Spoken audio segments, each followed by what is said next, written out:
game last night? Yeah. Was Shelly there? No! I had the opportunity. That's the first Knights game I've been to all season. And look what happened. Did it seem like the real estate market, like you just kept shooting out offers and, no, too soon? Well, anyway, it was a great time. I'm glad to have been there. I really enjoyed it. It was a little cold, but just like the real estate market, things are picking up, and we're going to win in the next game for sure. So we got a great panel for you today, and I have these wonderful brokers with smiles on their faces, excited to share with you their knowledge on this broker roulette potpourri. That's right, I came up with that name myself. Before we get into that, though, I want to give it up to Shelly and her team with Prosperity. Shelly's going to give us a market update. I think I broke this microphone. Time to go right here? Yes, right there in the camera. Right here in front of Janet. 50 fun people. Janet likes it when I stand in front for 5 minutes. Hey everyone, happy Tuesday. You too at home, happy Tuesday. So before we get started, I just want to give a shout out to the biscuits and the biscuit maker, who is Andrew Lunsford. He basically called out our biscuits last week. But I also want to call out Lizette, because she's like, you know what, I think you should have a biscuit showdown. That was incompetent. So next week, Lizette will be preparing biscuits. And anybody else who would like to provide a showdown opportunity, just let us know. You got it. Love you. All right. Guess what today is, other than being Tuesday? It's National Wine Day. Oh, my girl's right here. All right, so I have actually some prosperity lending. Thomas, you can't enter because you're like winner of the decade. Seriously, anything that we offer, you were like winner. No, I'm just kidding. We're gonna do it for top 5, so he can also be part of it. So we have 5 of these available for you. How many of you are using the Signature app? Yes. Okay, so are we. We've actually just closed our first transaction inside of the Signature app with our Signature agents and a Signature borrower. Well, yeah, they're of course a borrower. So, and we worked with our title companies and all that fun stuff. So, if you would do me a huge favor, how many of you know Myra Talley? Woo! Yes. Okay, so the first, I'm going to do the first 5. Okay, get in there, into the app, just send her your phone number, or just say, what's up, or say wine day, or say we love prosperity lending, or whatever you want to say. First 5 people are going to get one of these, and then we'll really get into the fun stuff. So I really wanted to come and chat about appraisals. I've had a lot of questions about appraisal contingencies, appraisal waivers, and so one of the ways we as a lender can help you achieve figuring out what to do as far as your appraisals are concerned is just talking through that. So just know when we talk about an appraisal waiver, for us as a lender, the only loan program that we can do that for is going to be on conventional financing. We are seeing that our conventional appraisal waivers are actually being reduced today. A lot of it is because it also includes the value, right? And so if everybody can agree, our values have been escalating pretty quick. The automated underwriting system is not able to catch up that fast. It also includes borrowers who are putting more money down, so more than just 5%. They have high credit scores and typically a lot of reserve. So for conventional financing only, we can offer you an appraisal waiver. The second would be, Adam, I just see you just send something really bad. All right, the second would be to expedite your appraisal. So you're still writing due diligences, right? So there's a due diligence time frame. We can actually get an appraisal in within that due diligence time frame, assuming it's like 10 days. But we have to expedite that appraisal. So we can do that, and that can also be for FHA financing and conventional loans. There is an extra or additional charge. Most buyers are willing to pay that just so that it falls within that due diligence time frame. The number one thing that I would say for any lender that you're working with today to make sure that we achieve in getting the appraisals in sooner, with or without the expedition, with or without expediting it, is get us the fully executed real estate purchase agreement as soon as possible. Even if you say, hey, we just got the thumbs up that we're going to get the offer accepted, text that over, email that over to your lender so that they know that we can get everything going, and then first thing in the morning we'll get everything started, and typically we'll pull disclosures and then request for that appraisal. Any questions at all about appraisals? Is there a rush fee? There is a rush fee. Thank you, Chris. Yeah, there is a rush fee between $150, depending on FHA or conventional, $150 up to $250. The only loan program that we cannot do that for is going to be VA loans. So VA loans, just remember, 10 business days from the point of us actually starting the appraisal request to the time that it gets finished. So obviously, the sooner we get the appraisal, or the sooner we get the purchase agreement, the faster we can get that ordered for you starting day 1. That is all I have. Any questions for me? Who won? Who won what? The first 5 people. Oh, Myra. All right, ready? So the first one was Tyson. Tyson Roberts. That's it. Well, I'll send it. I'll have him know. And then it was Tane. Tane. Thomas. Thomas. He always wins. I know. Brandy and Lizette. Brandy and Lizette. Woo! Happy wine day. You can. I also want you to know that you can use this for water, you can use this for pop, you can use this for coffee, not just wine, but today is wine day. All right, back to you, Chris. Thank you, Shelly. Give it up for Shelly. We're not going into the meeting yet, but Janet has Janet's stuff, and so we're going to let her tell us about her event that she has going on. I just get to talk about one event or all of them? Okay, go for the events right now. Okay, so first of all, I'm going to tell you everything that we have going on for like the next 2 weeks. And there's a reason for this.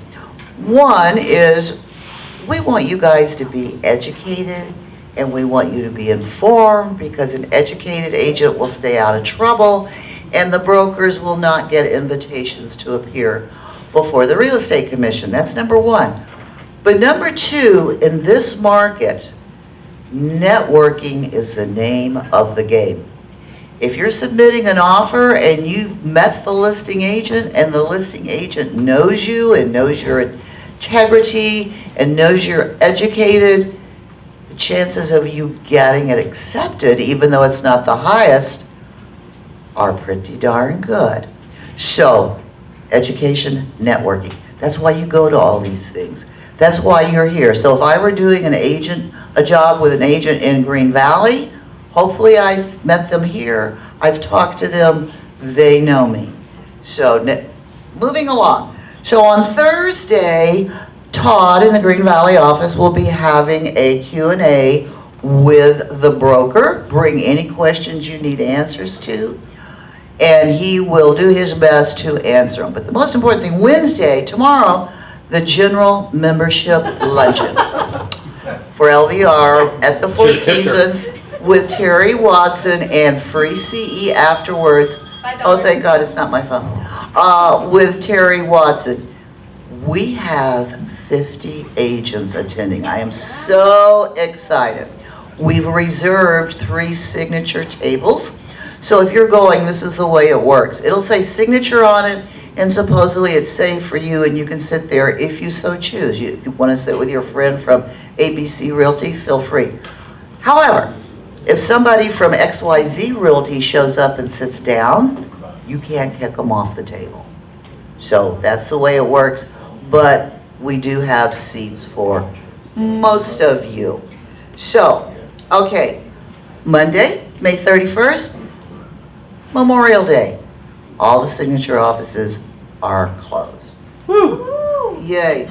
Wednesday, June the 2nd, at Summerlin, we're having a free lunch and learn. There's some flyers over there on that counter with attorney Lee Drizin. It's 1 hour CE, and it is how to stand a ghost of a chance with stigmatized properties.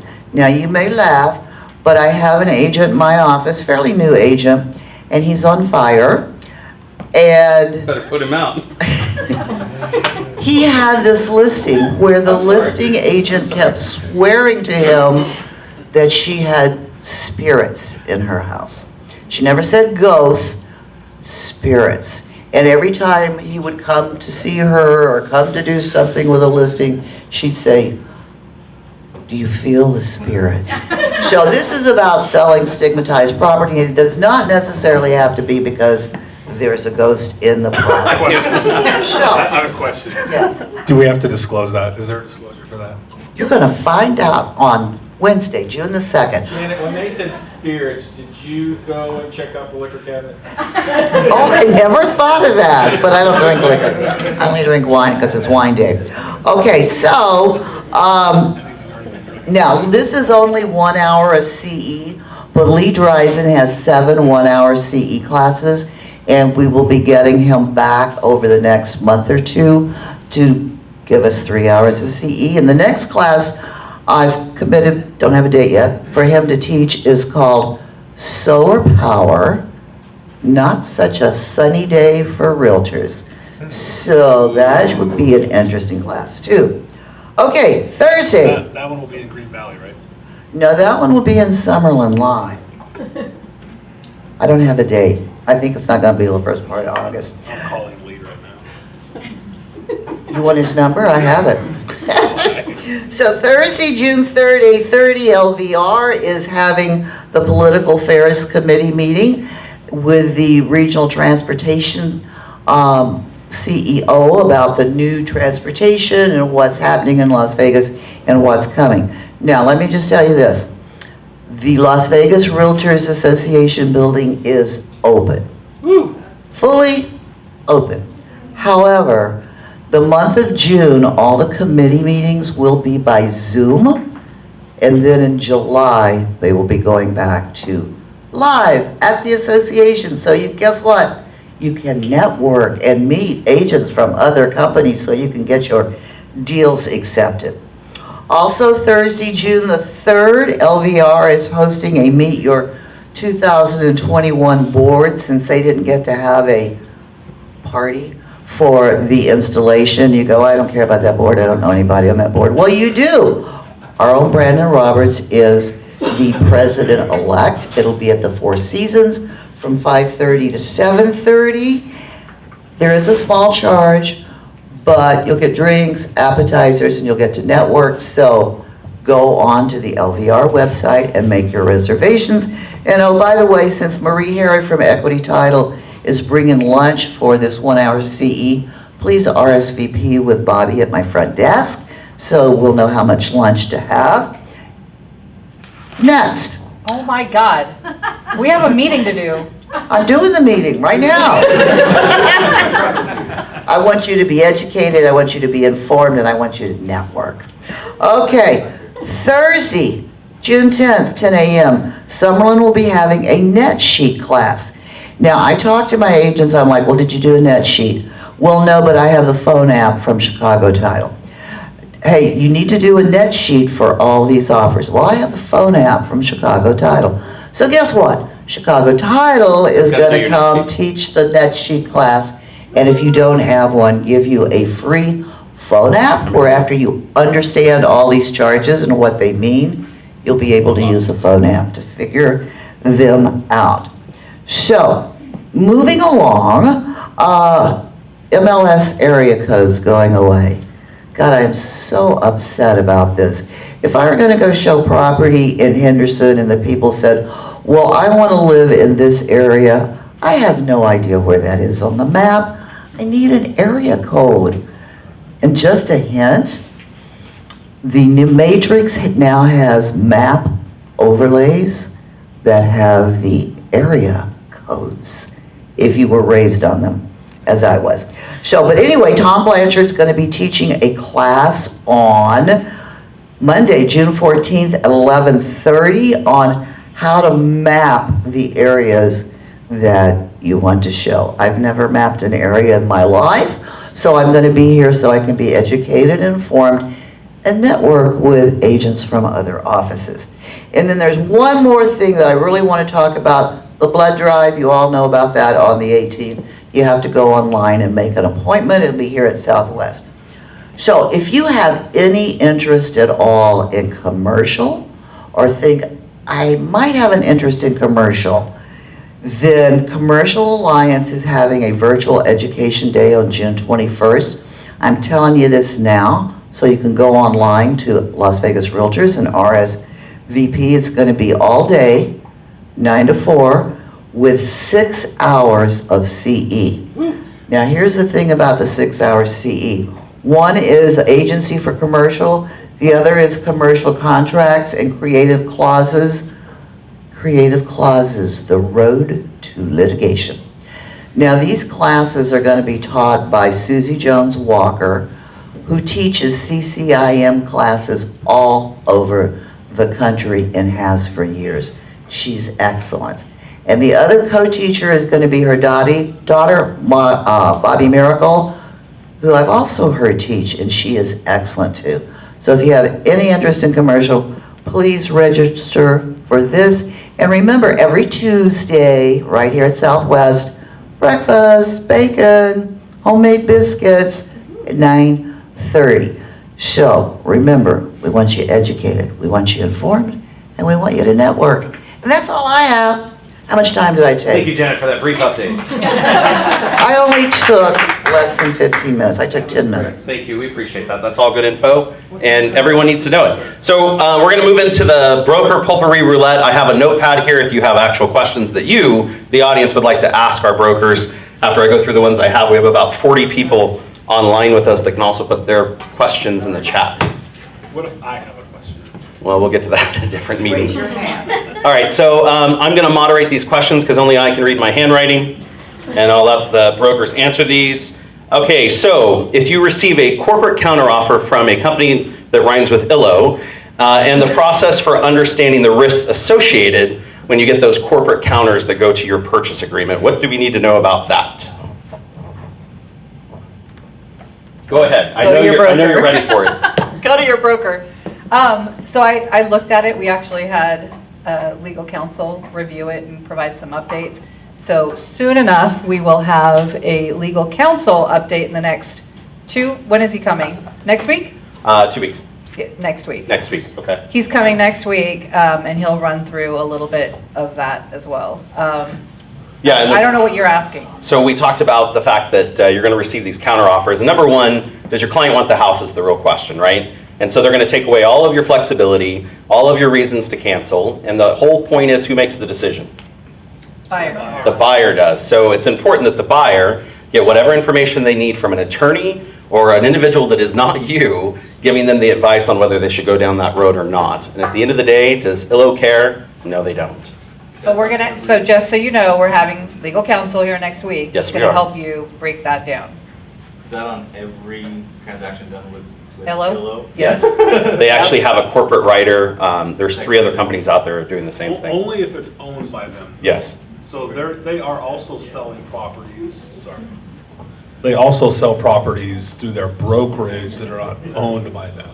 And so those you won't get that corporate addendum on. But the corporate addendum is a challenge because, as Chris said, it wipes out the buyer's right to cancel most things. I mean, it's very strict. It's very, very pro-ILO. I haven't seen one yet. Is that something that would be in the documents tab? Or Yes. is that something they send you after you send over an offer? No, it's in the documents It's in the tab. document. They will have it there perfect. All right, so this is one that Shelly kind of already hinted on, but we're seeing a lot of issues right now with appraisals. And the bigger issue is agents writing in verbiage about the appraisal in the contract.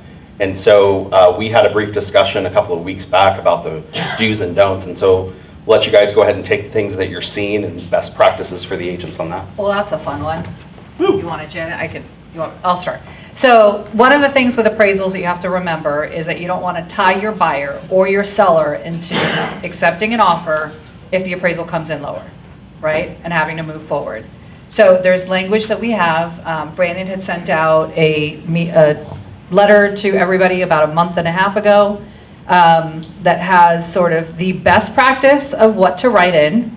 Then there are additional, so everybody has a different scenario. So that scenario is for if a buyer doesn't care.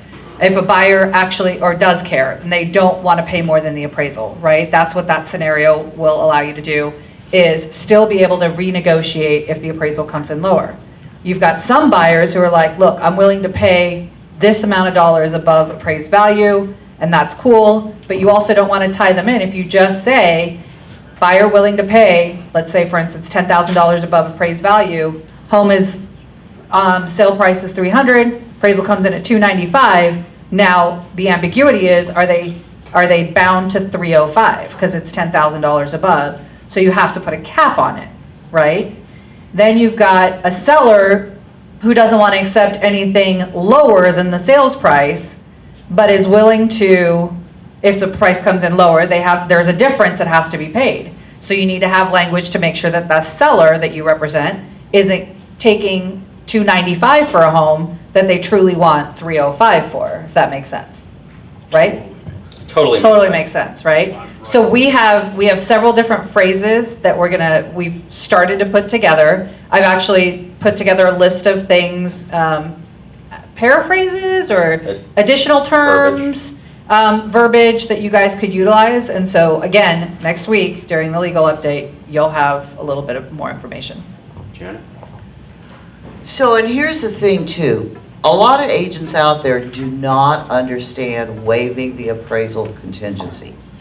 I had an agent who had a buyer. Buyer's willing to come in $30,000 using a VA loan, but they have money. And they're willing to come in $30,000 above appraised value, not to exceed the list price. So, Yeah, well, no, the list price. okay. So, the other agent keeps calling my agent and saying, we really like your offer. If you would just waive the appraisal contingency, we'll be happy to accept it. And I'm like, you can't waive the appraisal contingency. Agent argues with me, but my buyers have money. I don't care. They're getting a VA loan. They are going to have an appraisal. Now you can say regardless of appraised value, but you cannot waive the appraisal contingency. And a lot of agents out there do not understand the difference between we don't care what the appraised value is and waiving the appraisal. So just be aware of that. And that's a good point, because on appraisal for VA and FHA, you have a mandatory clause that says that to begin with, right? So it actually doesn't mean a whole lot when you go down that road. Todd? So let me just say about this, verbiage matters. So she's putting together some verbiage that you guys can use, but I will tell you that if you don't 100% understand exactly what's being said there, you need to talk to your broker, because one word, one letter actually could change the entire meaning of what that says, and you can tie your buyer or your seller into something they may or not want to do. I'll share a quick story from yesterday. Agent calls me on the phone, says appraisal came in $40,000 or $60,000 below our offer price. My buyer is willing to pay $40,000 of that 60. Seller has agreed to that. We've done an addendum. Chris, you were involved in this a couple days ago. You may not remember it. Then she calls and says, now my problem is his home that he's selling in California now appraised $60,000 less than the sales price. And so now only he's taking a $60,000 hit there and a $40,000 hit here for $100,000. He now wants to cancel his contract here, even though they've already signed an addendum that says he'll pay the difference. So now does the buyer have a right to cancel based on the appraisal contingency? No. Any guess? No. My opinion was yes. Just because they agreed to pay the difference in price didn't waive the appraisal contingency. They didn't say, and this satisfies our contingency.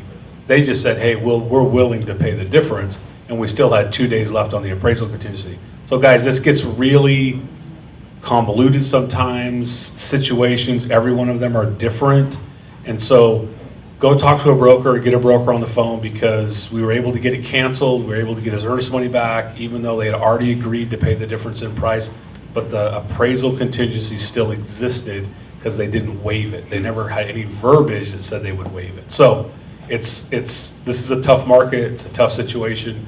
Make sure you talk to a broker. So I want to be clear on something, though. That house is now back on the market, and Yeah. I am now selling it for $337,000 and appraised at $208,000. No, I'm just kidding. I don't know what it's. I want to be clear on something he said, because the whole point of this verbiage, and number one, brokers, attorneys, the board, they don't want you writing verbiage.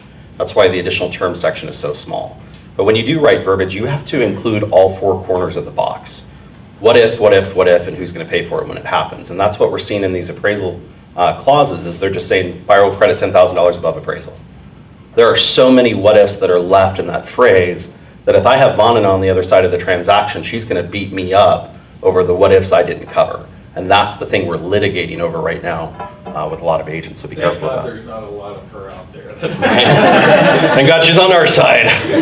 So the other thing I want to say too is a lot of your sellers have really pie in the sky dreams, and I am seeing appraisals come in low. Now, I will tell you this, in my past very active life, the only appraisal I had that ever came in low came in $2,000 low. Well, we'd all be happy with $2,000. But appraisals are coming in $30,000, $40,000, $50,000 low. So you need to be aware of that. Yes. Well, Yes, Shelly, you had your hand up a few times. How can we help you? Go ahead, Juana, go ahead. So I just want to share, I don't, okay. I do need, oh, yes, so a couple things regarding that.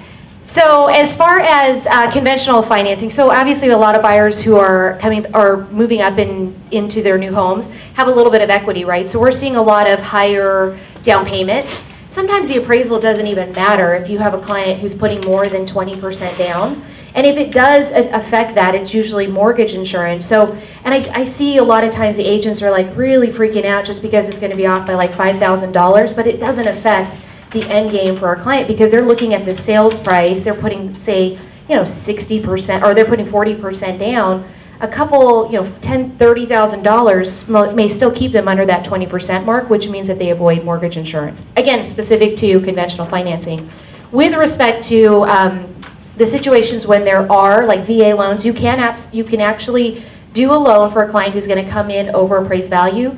We used to just see the hold harmless disclosure for that. We're actually seeing more lenders do that across the board right now just because of the industry. And so just know what that means. Ultimately, it's just stating that the buyer is aware that he's purchasing, or they are purchasing a home that is below or above sales price or above appraised value.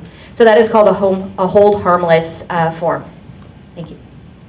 All right, we got 3 questions from the audience, which are, I feel bad for you guys. These are really good questions. It's not the typical softball I've been pitching.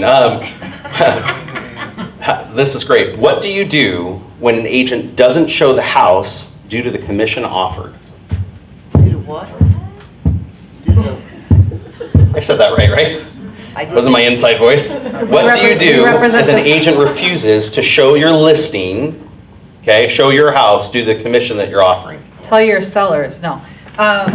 First of all, you can't let commission get in the way, right? So let's remember that first and foremost. Your commission, I'm sorry, I told you to just hold it for me. So you can't let your commission get in the way, right? So if you're looking at a property and you have a buyer's, so I know we're talking from the seller side, I'm going to tell you from the buyer side really quickly so that we can talk about the seller side, okay? If you have a buyer, you should have a buyer-broker agreement, and then your commission that's being offered by the listing side will not matter. Are you timing me? Whatever. So then that's the first thing, right? It doesn't matter. Literally start doing those buyer-broker agreements. Yep. When you're a listing agent and you're representing the seller, I would definitely tell the seller that that's one of the reasons somebody's not showing it, but I will tell you right now, it is a code of ethics violation. So if they put that crap in writing, turn that shit in. Otherwise, how would they know? Yeah, there's no proof. Yeah. And it's actually happening. Right. There are agents that are sending over in writing things like, I won't show because of, if I call up Bonin and I say, hey, listen, your commission says X, and I say, is there any chance you'd be willing to up that 0.5% to match my buyer-broker agreement? Asking her, not refusing to show, is not a problem. Refusing to show because of the ask that's the ethics violation. And honestly, my seller doesn't care Maybe it's because as well as I he's do. got 20 showings on the first day. But I mean, Right? I don't know. Does it matter if they won't show the house because of the commission? I think the point here is that if they say that to you in writing, that you should be trying to help make our industry better by going and talk to the right people and helping those people understand that, hey, that's not a reason not to show a home. And the only thing I'll say against the Hammer's advice of turn them in, there are a lot of people that were poorly trained, and I always give someone the benefit of one stupid question, right? I want to help them understand when they're not here that this isn't a code of ethics violation. Did you know that? And usually the answer is, I had no idea, I'm so sorry, right? And it's also an antitrust violation because you're actually diminishing my business practice by me offering that. And a lot of people never heard that. They're brand new to the industry. Now, if they're stupid twice on the same day, turn them into Vonda. Yeah, I've come to the conclusion after spending 6 hours on an ethics complaint hearing last week that we're going to choose our battles. Because if it's something like that, I'm definitely going to have a conversation with the broker. Now, if the broker is stupid, I'm turning them both in. Okay, so this one's a great question. We get it a lot. Taking listings on and off the market for views on the MLS. What's the rule, and does it apply for the 60 days? You know what they're talking about? Nope. So I have a listing that's active on the market, hasn't sold yet, which sucks in this market right now because sellers are thinking 5 days, that's all it's gonna Probably take. priced too high. Right, could be, or they won't let anyone in, or the picture stinks, sometimes that's what it is. I wanna take the listing off the market, and I wanna upload it as a brand new listing, so that it goes out to everyone's feed immediately as a brand new property. Okay, Okay, what's the rule? you have to withdraw the first listing, so you have to cancel it, and then you upload a brand new listing agreement with all the paperwork. Yep, so that's It's a just to brand be, new listing. I'm answering the question. Okay, go ahead. What's the time? I got a hammer too. What's the time frame? For- Do you have to wait the 60 days? The MLS rules say 60 days. They No, actually they do. don't. Yeah, No, they they do. don't. The MLS rules and regulations say that if you re-upload a property and it's turned in the MLS, you can be fined for doing it. You know how much the fine is? $250. So the question is, do you want to leverage $250 for your listing to be reviewed? I don't. But no matter what, from a brokerage standard and compliance, you have to have a new contract because why didn't you just do a change order? All you extended was the list date or the expiration date, right? And that's a simple change order. But to actually withdraw it, you have to execute a withdrawal, a completely signed executed withdrawal, so it's now W status, and then you have to do a new listing. Now the nice thing is, all you have to do is copy it in the MLS. So you don't actually have to re-input all the information, you just copy that old listing. But that's the MLS rules right now. What was the time on that? Was it 60 days. But doesn't it still show days on market? Yes, They still show full days on it market. won't show in the MLS, but it will on Zillow. The new listing will still show 40 days on market. No, not if you get a new, not if you get a new MLS number. But Zillow will still show the days on market, that's the point. But also those rentals that we have right now. Yes. They don't want you in for those pictures. Uh-huh. This is what I'm really kind of referring to. You know, like we have brand new pictures, we have brand new everything, and we want to take it off, but is there a time limit? So you have to wait. On a rental? Well, the rental is gone now, the renter is gone. Now I can get in and take photos, and I want to do a brand new listing. We obviously, they also increase the pricing. It's still the same listing that you had on the market. Same listing, but it's a different price and new photo. I get it. So correct me if I'm wrong, because you sit on MLS right now. The MLS photos, when I upload a new photo in the MLS, everyone that's set up right now to get that property as a saved search gets a renewal that says new photo. Correct. Every time I drop the price, don't drop the price $1, that pisses me off every time I see it. Every time you drop the price, they get a refresh that says property value just dropped, and they get a new email with the property. There's no difference other than the complete set of new photos on a brand new listing that goes out. So why not just correct the price or put in new photos? It's the same difference. It's days on market. That's- Well, could be, but Zillow, that's the thing that upsets me.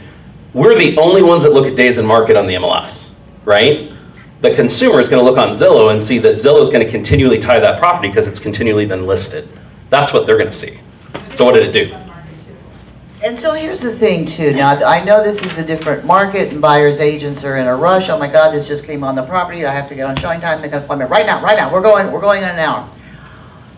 But in a normal market, most agents aren't as rushed and they're not as stupid. If you've got a smart agent, they'll all go back and they'll check history and they'll say, oh, they withdrew this yesterday and put it back on the market today. So you're really not hiding anything from an experienced, intelligent, educated agent. Because they've been networking. Exactly. And getting educated. Todd? The answer to the question is it is a violation of MLS rules and regulations to do exactly what you're talking about, removing it and putting it back under a new listing agreement within 60 days. If you go 61 days, it's no longer a violation. As Chris pointed out, it's $250 fine if you do it. Are you willing to pay the $250 fine? And how many people have actually been fined? I don't know how many people have. But I looked at the MLS budget 3 years ago, and the most fines that we receive is for close of escrow. close of escrow date. The other ones, here's the thing with MLS, and I'm not telling anyone to, please, listen, I'm not saying violate MLS rules and regulations, but MLS is GLVAR, LVR, whatever they're called nowadays. And someone has to turn you in, another broker that sees a violation is going to click that violation notice and turn you in about it. That's how those work. The real estate commission doesn't care about your photos in your listing, right? But there are agents out there that don't understand the difference between that. We hear it all the time. Okay, I answered that question for hopefully whoever had it. This one is a really, really good question that has many moving parts. Ready for the story.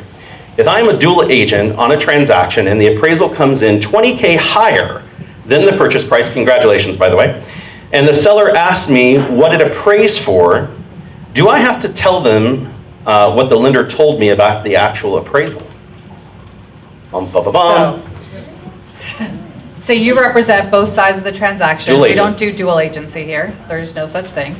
It's a consent to act. So you are representing both sides of the transaction, and the seller, so you owe duties to the seller, you owe duties to the buyer, right? And they have to be separate. You have to make sure if the seller asks you what it came in at, even if you have that knowledge, that appraisal belongs to the buyer. Yes, that's the right. Well, I guess we know who wrote that. I want to point out you have excellent penmanship. Thank you. Do you play poker? We have a game here. Sorry, I'm going to look for clarification. Every time I answer a question, I expect that response, just FYI. It belongs to the buyer, and you cannot disclose that without the buyer's permission. So that's number one. Now, if it came in lower, for instance, right? So I'm giving you a hypothetical, because that's not the question you asked. But if it comes in lower, then you have to provide a copy of that appraisal report per the RPA to the seller. For negotiation. Only if you If you're ask asking a for, price sorry, only if you're asking for a price reduction. I apologize. Yes. Or repairs, by the way, and that's the only thing to your carve out. From the appraisal. If you ask for repairs and it came in Appraisal. 20,000 above, you've got to share the appraisal to show where they asked for the repairs. conditions, yes. Okay. You're good? Anybody else? Was that Congratulations. I think your answer went over well with the audience. Okay. Okay. Moving on to some other questions we have. This was a thing that Tom pointed out. Telling the truth to all parties, what is my role and responsibility? Don't lie. Be honest. Transparent. All right. Let's say, Just goes off the last for question. instance, someone says, did someone die in the house? Okay. That is not required to be disclosed unless the home caused the death. Fair enough? Fair enough. If somebody asks you that question, did someone die in the house, and someone died in the house because they, for instance, like this happened to me, committed suicide, I can't lie about it. I can say I'm not authorized to disclose that. You want my rebuttal? No. You ever hear of Google?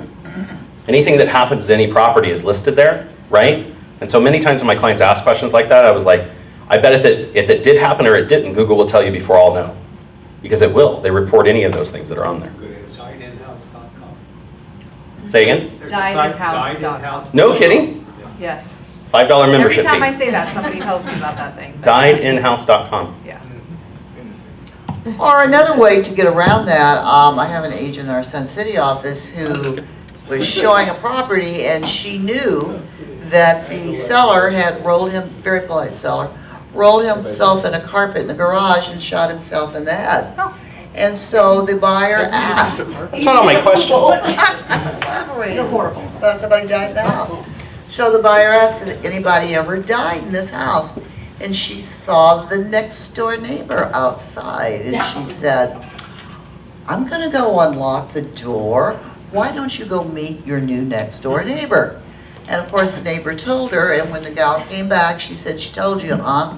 And she said, it's okay, I'm fine with ghosts. Ghosts. So it may not matter.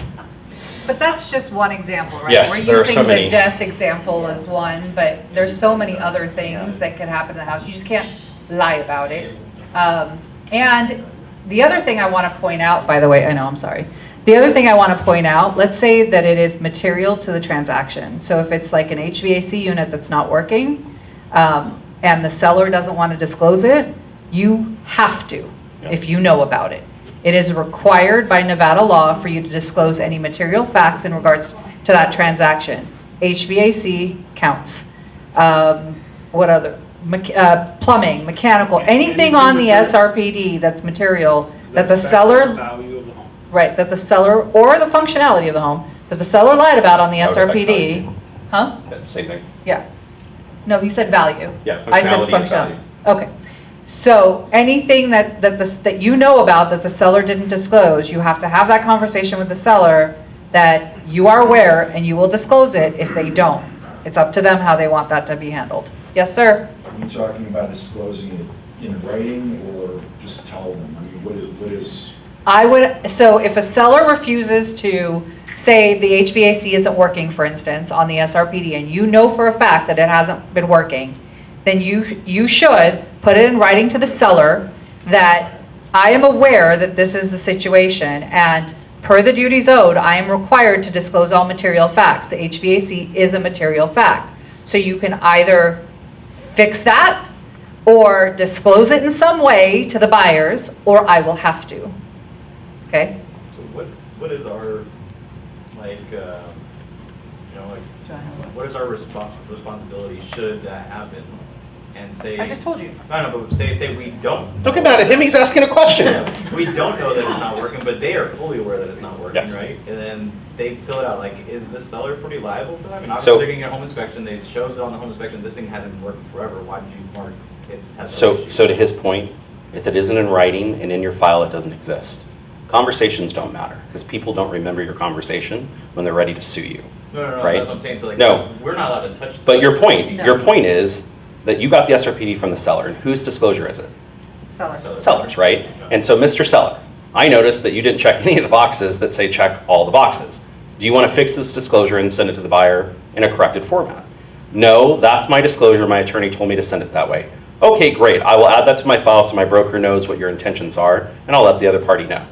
The seller has been made aware that they didn't fill out the document correctly per its instructions, not per my advice, but per what it says in the document. And I've now protected myself and my broker file, where when we go to a commission hearing, when they try to sue me or to file a complaint against me, I have that document to say, what more could I do?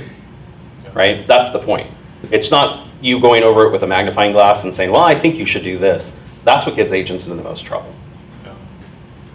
Did that answer your question? Kind of, sort of. I didn't get mad at you either. Sorry about that. She did. All I want to say about it is that there's a difference between lying to somebody and disclosing something. Yeah. And there is a lot of opportunity in this business for us to say, as Vonana pointed out, I'm not able to disclose that. Right? So if you know something that your buyer or seller has told you not to share because you have an obligation to protect their secrets, for how long after the deal's over? 1 year. 1 year, right? So you just aren't allowed to disclose that. Do I know how much the appraisal is on the property? I do. I just can't tell you. I mean, that's just being as honest as you can be. Now, anytime there's a material fact involved, there's always those things where you have to do something and inform both parties that you're going to be disclosing that. So there's a difference between just straight lying and saying, I don't know, because if you know, you know, but you can also say, I just can't share that with you. The buyer hasn't given me permission. So let me offer a better wordsmith to that, because it puts other people at ease, and a lot of times they don't come back. Let me see if I can disclose Yeah. that. When you say it like that, sometimes they'll go back to whoever and say they're checking on it, okay? You can then have time to check with your broker or your buyer or your seller to see if you can disclose it. But it's a time buyer, and it's also not, in law enforcement, that's my background, you never give And biscuit maker. people definites. Like, you are doing this. You give people choices, this way or that way, your choice. It makes things easier. So when you're saying, let me see, it's a choice and a time buyer and not a definite. Well, to the point, it's not your decision. Right. It's the buyer's or seller's decision, because the buyer paid for the appraisal, the buyer paid for the inspection, not you. So it's a deflection point that the decision maker is them. I'm just their advisor. A deflection, that's a best. Here was Yeah. one more question right here. Well, I was gonna ask you, Todd, when you said, just don't lie, when you said, I can't say, and they can clearly, to Janet's example, go and ask the neighbor, they're gonna be like, how are you representing that property and you clearly don't know, where you tell me I can't say when you clearly do, then how does that make you look? But that's the truth. Like a professional. That's the truth. Because He I'm, didn't know, he said he can't say. I can't, I can't disclose that. And maybe I don't know. I mean, just because that lady knew that the guy rolled himself up in the carpet doesn't mean I knew. I mean, but trust You lived in me, the house, they're gonna trust- say, how did you not know? trust me, there's lots of ways not to know. Trust me, the daughter comes and hires you to sell the house that dad Yeah. just died in. She's not gonna tell you that dad just died in it. She just wants to get rid of the house. because she's from California, and in California, you have to disclose if somebody died. There's a disclosure for that. And so she's not going to tell you because she doesn't want that disclosure. So trust me, there's lots of ways that we as agents won't know. So that's the difference. So if you know, it's okay just to say, hey, the seller hasn't given me permission to disclose that. You can deflect it, as Andrew's pointed out, and say, if you would like me to go ask again, I'm happy to do that. If I know what the appraisal came in at, and I know the buyer doesn't want me sharing that because it's $20,000 above the purchase price, and they know that the seller's not going to do any repairs if they know I've already got $20,000 in equity in my house, I don't need to go re-ask that question. Now I will if that will make you happy, but I know that they've already asked me not to share that, so I'm sorry I can't disclose that. Okay, so speed round into a couple of these because I still have a box full. The other one that's coming out of here, and I'll just get to it now because it piggybacks onto this, the golden rule in real estate is what? Disclose. Now, what's the golden rule? Do unto others as you'd have them do unto you. It's the preamble to our Realtor Code of Ethics, right? So the point of the truth is honest and fair dealings. If you wouldn't do it to yourself, why would you do it to them? Was Tom's other point. The next question in here is difference between commencement date on a listing agreement and the actual signed date. Well, Chris, I'm going to go take a listing on Thursday, and I can't meet with them until 4 o'clock in the afternoon. And if they sign it at 4 o'clock and I've got to be at my kid's soccer game at 6, I can't get it on the MLS between 4 and 6. That's the question I always get. Like, how do I get them to sign a listing agreement and then get it on the market at the same time that they sign it? So on the listing agreement, and oddly I get this question a lot, on the listing agreement there's 2 different dates. There's actually several different dates, but the ones I want to talk about specifically, there's a commence on date, page 1, line number 3, commence on date. This is the date that it's going to go on the MLS. Fast forward to page 10, or page 10, the seller signs that they're hiring you to sell their house, and they date the date they signed that. Those 2 dates are often, most of the time, 90% of the time, different dates. If I take the listing on Thursday, but it's not going to go live until the 8th of June, those 2 dates are going to be different. So commence on date is the date that it goes live in the MLS. Now the question is, how much time do I have from that date to actually get in the MLS? Is it 1 day or is it 2 days? Didn't that just change? It just changed. It was 48 hours, Do you but remember? I think it's now 1 day. Is it 1 business day now? One business day. So commence on date is different than the date that they sign the contract. You can have any commence on date you want. You can have a commence on date a year from now. Now that's weird, I don't suggest that, but you could do that. Go ahead, I'm going to sell the house before your date starts. Yeah, I'm gonna pocket list this for 1 year, and then if I can't do it, we're putting, no, I'm just kidding. Commence on date and the date they sign the contract are always, not always, but often different dates. And they can be as far apart as you want them to be. That makes, any questions about that? Did that answer the question? Yeah, perfect. I will say that when I have a listing agreement, I actually leave that date portion for commencement date blank. So when the seller signs their document, their commence on date is the same. Because you're doing it right away. Because when they sign the document, the commence on date, I put in the date tab for the listing agreement. Yeah. So it shows the commence on date is the date that they're signing is also the date that they sign at the bottom. But he's talking about a Just future FYI. listing. I understand. Yeah. And that's if you intend to put it on the market in the next one business day, right? So, but I've got a seller that needs to paint the inside of the house, and I'm not gonna walk away from taking the listing because they have a next door neighbor that also sells real estate, and as soon as he hears they're gonna sell, he's gonna get them to sign the listing agreement. I want mine signed first. Ooh, so. Now, Chris is gonna say, but if their commence on dates before my commence on date, they could list it for 3 or 4 days before your contract takes over, and in today's market, they could sell it. So there's always challenges, but I want you to know that commence on date, quit it. Commence on date and the date they sign it can be different dates, Yes. and often is different dates. They don't have to be the same. And possession in the MLS is 9/10 of the law, so only one broker at a time can have an active listing on a property. And so imagine that you do have conflicting, I've actually had this happen, conflicting contracts. My agent's contract was signed first, but their commencement date was later. Another agent comes in and gets a contract signed, their commencement date was immediate, right? Now we have the valid listing because ours was first, but they have possession because theirs is in the MLS and I have to go through the process of having it removed. prove to the MLS that our contract was first, and by that time, they already sold the listing under contract. In today's market, not in a normal. Well, and It happened in a weird market too. Is that a reason why you would actually like do a coming soon listing to Yes. protect yourself from that? Sellers want to list. Don't wait. Coming soon listing can only be 30 days out though, so commencement date could be past 30 days. Coming soon listing has to be a valid listing, but he said, my clients have to paint the house. It's a perfect scenario for coming soon, because I'm not going to show it. So we're going to list it today, we're going to 30 days paint the house, and then it's going to go live at the end of that period of time. It's not for 70 days out, and I want to wait for that. But So you your can do a answer is no. 70-day out listing like that? You can have them sign today? Not here you can. Not do a coming soon. You can do it as not coming soon. You could You do a literally coming have them soon sign it. 30 days before your So you can sign a listing, commencement date could be 70 days out and 30 days before that. But the point is, why would you do it? We can put as- I'll give you an Well, I just example. lost a listing to Open Door because the seller was like, hey, we just bought a house in Pahrump. Yeah.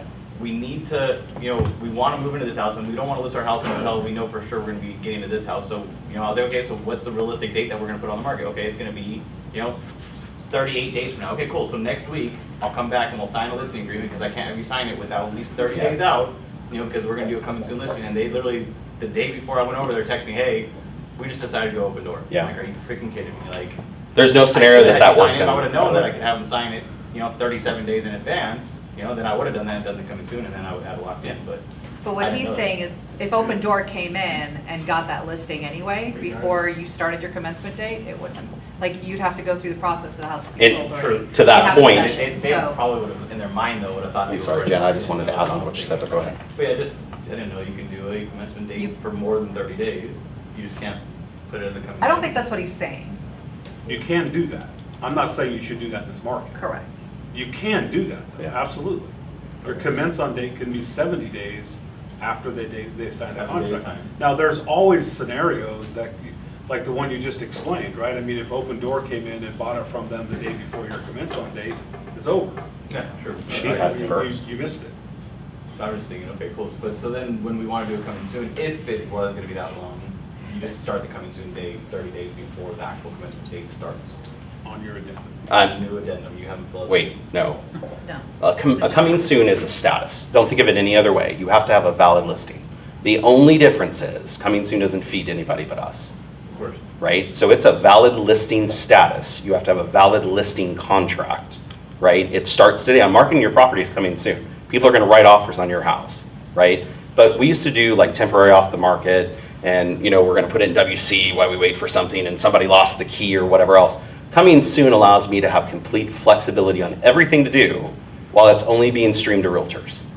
And so hopefully by the time it goes live means I'm ready to market it, I'm ready to put it out there, you're ready to view it. And so it has that flexibility. It could be 3 days. But I have clients say, well, we got to get our stuff out and make it look great. Okay, great. Let's put it out right now because I'll have an offer by the time it looks great. Of course. Right? That's the market we're in. But in other markets, we had marketing periods where we wanted to be able to market a property and not to stream to everybody so that everyone else was getting it. It's just to realtors. That's it. Okay, real life example about this commencement. This was in my office. So an agent comes to me, she said, I want to take this listing. It's an older couple, they want to move to Oregon, be with their daughter. She said, but they're hoarders. They're hoarders. This house is awful. And she said, I'm willing to help them clean it out, but I'm not going to help them without a contract. So I said, leave the commencement date blank, take the listing now, have them sign it now. Well, so she's helping them. She's making trips to the dumpster. She's helping them pack things up. But it's not on the market yet. This was not in this market. This was like 2 years ago, maybe. And so in the meantime, daughter in Oregon finds out parents are moving. And she said, do you have an agent? Parents said, yeah, we have an agent. We think she's helping us. And so daughter calls my agent and says, I have a really good friend in Las Vegas and she's a realtor and my parents are going to list with her. And agent says, I have a signed listing contract with your parents. And she said, what? She said, oh yeah, you think I'm helping them sort and pack and dump for free? I have a signed listing agreement. The property's just not on the market yet. And the other daughter backed off. So sometimes it will protect you too. Pick the right daughter. No more else on that subject because we got others, unless you have something that has to be said, because you always have something. Go because ahead. Here's the thing, a contract has to have a beginning and an end Yes. date, you guys. It cannot be blank. Yes, It has to have a beginning and an end date. yes. Okay, thank Great, you. good point. I just want to make Absolutely. sure No, that good that's point. clarified. Okay, so we have up on here next, and I'm going to run out of these, so we'll just make it work. Marketing homes that have just sold. You brought that up. Yep, okay, so I had a question come to me yesterday about this. So I actually teach an advertising laws class, and I talked to Jan Hawley about it, and this has always been something that people ask me all the time in my class. Can I advertise the home after it's sold? Okay, what's the rule on that? Now, I will tell you that according to the real estate division, NRS and NAC require that you get permission from the owner of the property to advertise that home. What if you're the buyer's agent and you just closed on that property? The Nevada Real Estate Division, NRS and NAC require that you get permission from the owner of that home. Who owns the home when you're a buyer's agent and it closes? Your buyer. Does the buyer give you permission? Hopefully. If the buyer, who is now the owner of the home, gives you permission, you're allowed to do it. I'm also going to explain to you really quickly that if, for instance, the only pictures that you have available of that house are from the listing, you could also be in violation of the MLS rules for stealing those photos. So you have to have your own photos and permission from the owner of the property. Fair enough? Yeah, absolutely.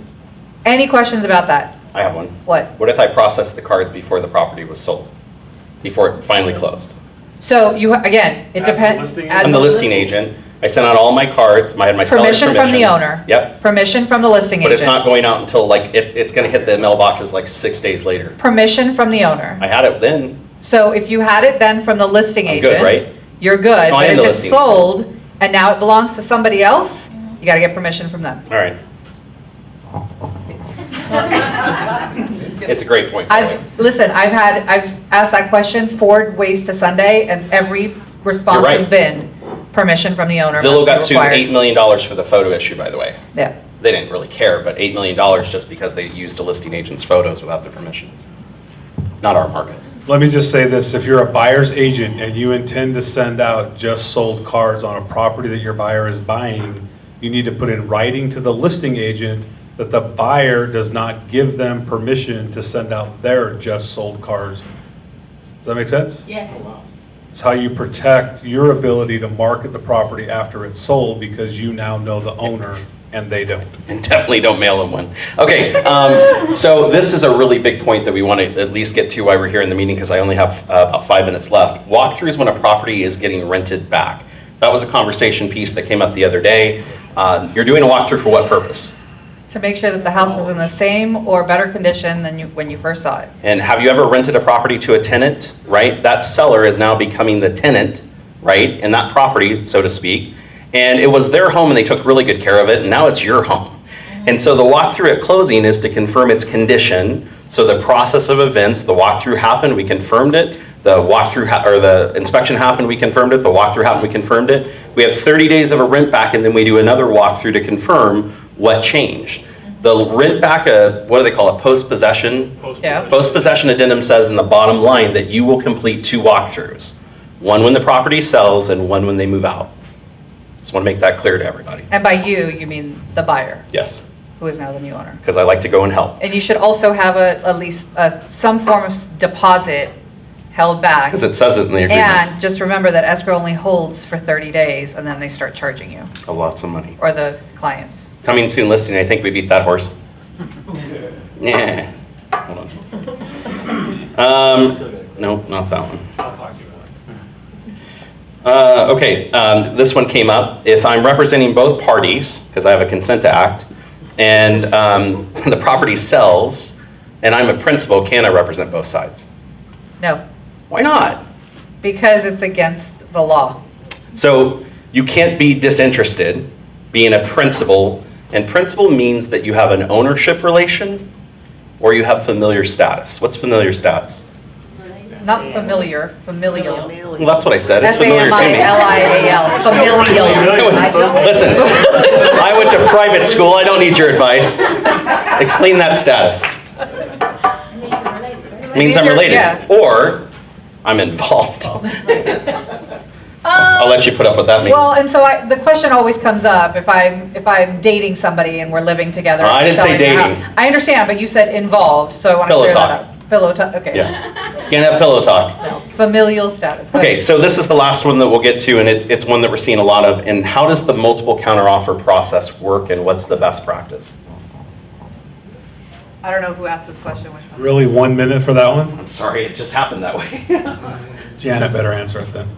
We only have 1 minute. You want to answer it? No, I was. So you have multiple offers that come about, and you have to, as a listing agent, I'm Yes. assuming. So from the listing agent side, there is a multiple counter offer form. Why in- that one versus the other ones? Because it's the only one that doesn't commit you or the seller into selling the property to that buyer if the buyer signs that counter offer. The multiple counter offer form allows you, so follow along. The multiple offer form allows you to have a buyer sign off and then the seller to come back and re-sign if they're moving forward with that seller. So it's completely I maybe. expect excitement. Right? I was like, yeah, that's good, yeah. Here's the part that most people don't get. You're required by Nevada state law, NRS 645 says that you will disclose to all parties that there's multiple offers. Yes.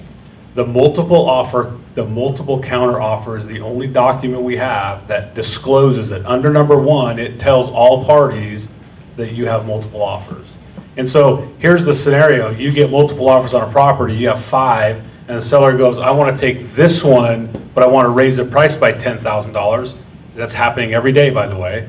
So everybody does a single counter offer, right? They just do a regular counter offer, but that doesn't disclose the fact that there's multiple offers on a property. You're required by the law to disclose there's multiple offers on the property. Number 1 of the seller's multiple counter offers says that there are multiple offers on the property and the seller may or may not be countering all of them. Yes. Okay? That's the Nevada state law. So if you're just sending out a single counter and not saying that there's multiple counters, you're there breaking the law. Breaking the Does that law. make sense? Or Breaking the there's law. not multiple offers. But I want to point out real quick, though, there's some piggybacks to that. The law says I have to submit to any parties in writing a notice with my client's permission. That's why it's in the listing agreement that says they give me written permission to disclose multiple offers in that format. Written notice to all parties. What's written notice? An email. An email A text can also message, be yeah. disclosure, but if I don't do it equally to everybody, that's a problem. That document is equally understandable because it's in writing. Now, here's what I hear all the time. My client just got 13 offers for 1 day on the market. Had that happen? Yeah. Right? What do? Disclose Do that net there's sheets multiple with offers. Right? So there's Sit down and do a net sheet, yeah, by hand, every single one. So your listing agreement already gave you the ability to disclose it. They've already signed your listing agreement. They already checked that box. The MLS has a status. No one's going to read it, but it says multiple offers, right? I like to put that in there just to test out their skill before we get into a deal, right? The other part is my client dictates the process to which we are going to do by my advice. Mr. Seller, this is the hottest real estate market in the last 30 years. Everybody, whether they want to buy your house or not, will probably come view it and write an offer on it. When do you want to review the offers? Well, I don't know, what do you think? I suggest that we give you the best chance possible. Let's wait 7 days if you're okay with it. I'll notify everybody in the listing. I can put it right in the agent remarks. You want to review on this day. And we'll tell them when they send the offer, because we already know we have multiple offers at this point, to send their highest and best. Well, what's highest and best? I don't know. That's for you to decide. That's what buyers say, well, what's highest and best? What do we have to write it at? Give me your highest and best offer. I have 55 offers. How can you equally manage 55 offers? Can you write 50 offers with different nets? All FHA. Right? That's the whole point. One conventional with 40% down and no Yes. appraisal. Winner. So the whole point is the seller, and this is what I hear all the time. I'm going to review offers with my client this afternoon. Who made that decision? The seller better of. The seller better of, but most of the time it's you deciding when you're going to review offers with them because you didn't have a plan. And so I always like to go to my clients and get a plan so I can tell other people the plan. And when you have a plan, it usually works out. maybe it's 10 days. You have a great marketing plan for listings where you get them on the market, you explain what's going to happen and unfold to get the most attention possible, and then you decide on the time that you're going to actually review the offers you get in by that point. They go to the meeting, you have 50 offers in front of them, hopefully with net sheets from Chicago Title or Janet's app, and they're right there, and now they can make an informed decision with the multiple counteroffer and which one they're going to counter. Make sense? Any questions on that? I didn't look at you, just fun. Okay, cool. What didn't we talk about? I don't know, I just want to say one more thing. Okay, so Tom's not here. They had to move the board of directors meeting this morning for LVR. But the two things he wanted to talk about was honesty. And I'm going to tell you the two best sentences I've ever heard. In fact, I put them in our new agent orientation. I was at a meeting with NAR in Washington, D.C., and we were talking about the code of ethics, or the lack thereof, people practicing the code of ethics. And this lady got up in this ballroom of over 500 people and said, I can sum up the code of ethics in 2 sentences. Be honest with everyone, don't be a jerk. And that's what this market is all about. Be honest with everyone and don't be a jerk. Wow, that should be on a bumper sticker. It was so good. She's right, and that's why we're here to help you guys. And so all of the questions that we got today were in the app. They were on our Facebook page. They were general transaction things that happen. At any time, because of the app, you can reach out to any of the brokers here. You could even put 2 or 3 of us on the same text chain just to see how the answers differ. But we want you to ask these questions so that we can help your business be a little bit easier. And we hope that you enjoyed the information today. Give it up for the panel. And she's got a whole note section on clear cooperation that we'll put into a different meeting, so we'll get to that another time. Let me just say that Thursday, the class that's in Green Valley is basically going to be exactly like this. Bring your questions, bring your scenarios, bring the things that you need answers to. Yeah, what time? It's on Issues the and calendar. tissues. I believe it's at 11. 11:30. You said 11:30, Yep. sorry. So it's 11:30 to however long it takes us to get done. Sounds good? So if one of you show, it'll go till 11:45. If there's 10 of you, we could go till 2. And if you're going to general membership, it's valet parking at the Four Seasons. And if you dilly-dally get into the Four Seasons, you'll be in the valet parking line till lunch is half over. Yep. Just keep that in mind. Have a great week. Sell something expensive. It helps.